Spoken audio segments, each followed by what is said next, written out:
Praise lord everyone. Bible reading in 6 months.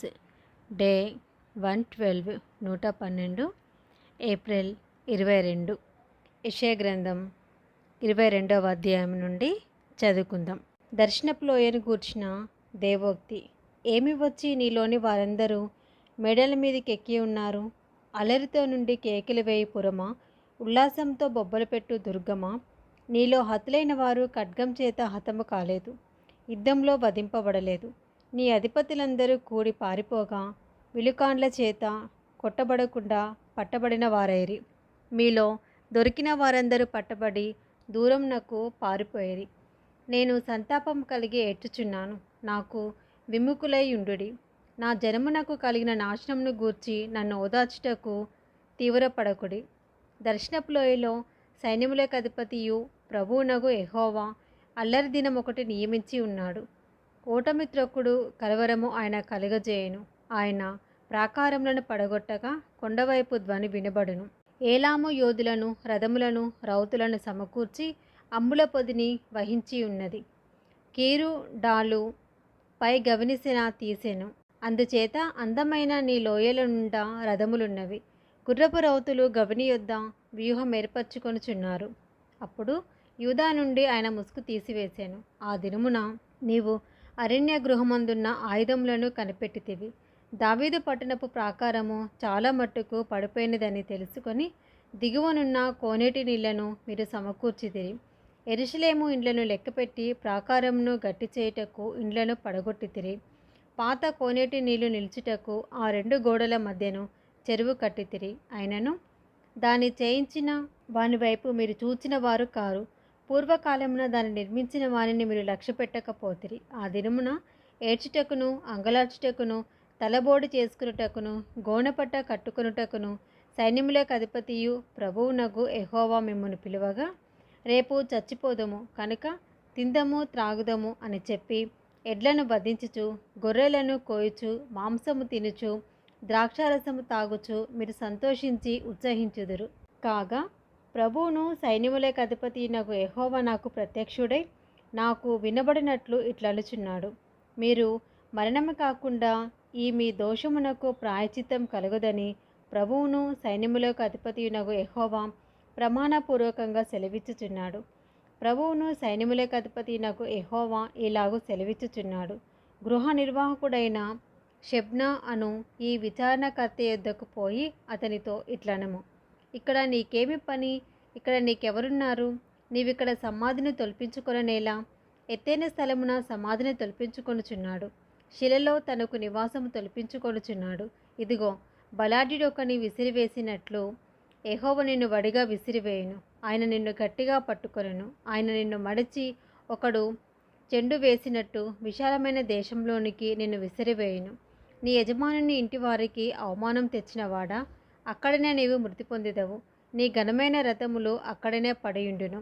నీ స్థితి నుండి యెహోవానగు నేను నిన్ను తొలగించెదను. నీ ఉద్యోగం నుండి ఆయన నిన్ను త్రోసివేయును.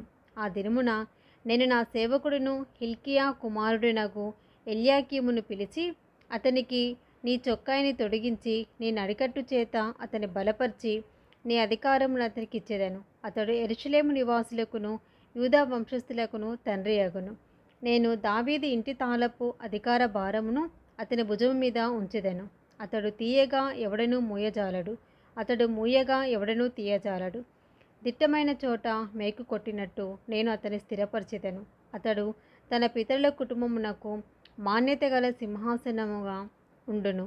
గిన్నెల వంటి పాత్రలను, బుడ్ల వంటి సమస్తమైన చిన్న చెంబులను, అనగా అతని పితరుల సంతాన సంబంధులకు పిల్లజల్లందరినీ అతని మీద వేలాడదీయించెదరు.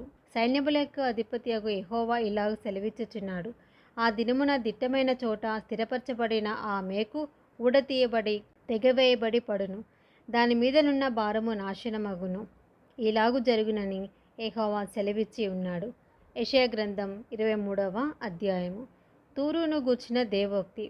తర్షీషు ఓడలారా అంగలార్చుడి. తూరు పాడైపోయెను, ఇల్లైనను లేదు, ప్రవేశ మార్గమైనను లేదు. కిత్తీల దేశం నుండి ఆ సంగతి వారికి వెల్లడి చేయబడెను. సముద్ర తీర వాసులారా అంగలార్చుడి. సముద్రము దాటుచుండు సీదోను వర్తకులు తమ సరుకులతో నిన్ను నింపిరి. షీహోరు నది ధాన్యము, నైలు నది పంట సముద్రము మీద నీలోనికి తేబడుచుండెను. తూరు వలన జనములకు లాభము వచ్చెను. సీదోను సిగ్గుపడము, సముద్ర దుర్గము మాటలాడుచున్నది. ప్రసవ వేదన పడని దానను, పిల్లలు కనని దానను, యవనస్తులను పోషింపని దానను, కన్యకలను పెంచని దానను. ఆ వర్తమానము ఐగుప్తీయులు విని తూరును గూర్చి మిక్కిలి దుఃఖింతురు.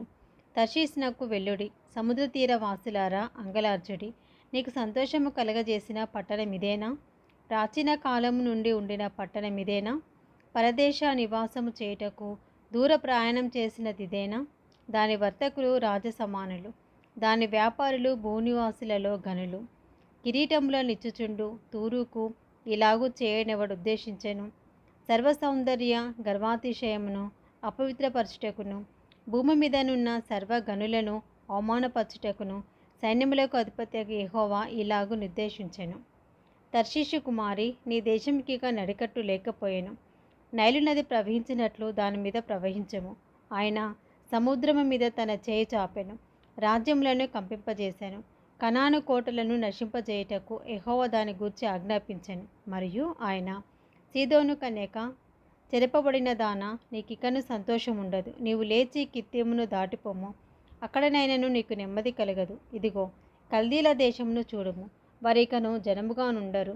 అషూరీయులు దానిని అడవి మృగములకు నివాసముగా చేసి ఉన్నారు. వారి కోటలు కట్టించి దాని నగరులను పడగొట్టి ఉన్నారు. తర్షీషు ఓడలారా అంగలార్చుడి, మీ దుర్గము పాడైపోయెను. ఒక రాజు ఏలుబడిలో జరిగినట్లు తూరు ఆ దినమున 70 సంవత్సరములు మరోబడును. 70 సంవత్సరములైన తర్వాత వేశ్యల కీర్తనలో ఉన్నట్లు జరుగును. ఏమనగా, మరోబడిన వేశ్య సితార తీసుకొని పట్టణంలో తిరుగులాడము. నీవు జ్ఞాపకమునకు వచ్చినట్లు ఇంపుగా వాయించము, అనేక కీర్తనలు పాడము. 70 సంవత్సరముల అంతమున యెహోవా తూరును దర్శించును. అది వేశ్య జీతమునకు మరలా భూమి మీదనున్న సమస్త లోక రాజ్యములతో వ్యభిచారం చేయును. వేశ్య జీతముగానున్న దాని వర్తక లాభము యెహోవాకు ప్రతిష్ఠితమగును. అది కూర్చబడదు, ధననిధిలో వేయబడదు. యెహోవా సన్నిధిని నివసించు వారికి సంతుష్టి ఇచ్చు భోజనమునకును ప్రశస్త వస్త్రములకును ఆ పట్టణపు లాభము ఆధారముగా ఉండును. ఇది ఈరోజు మొదటి భాగం అండి. Praise the lord.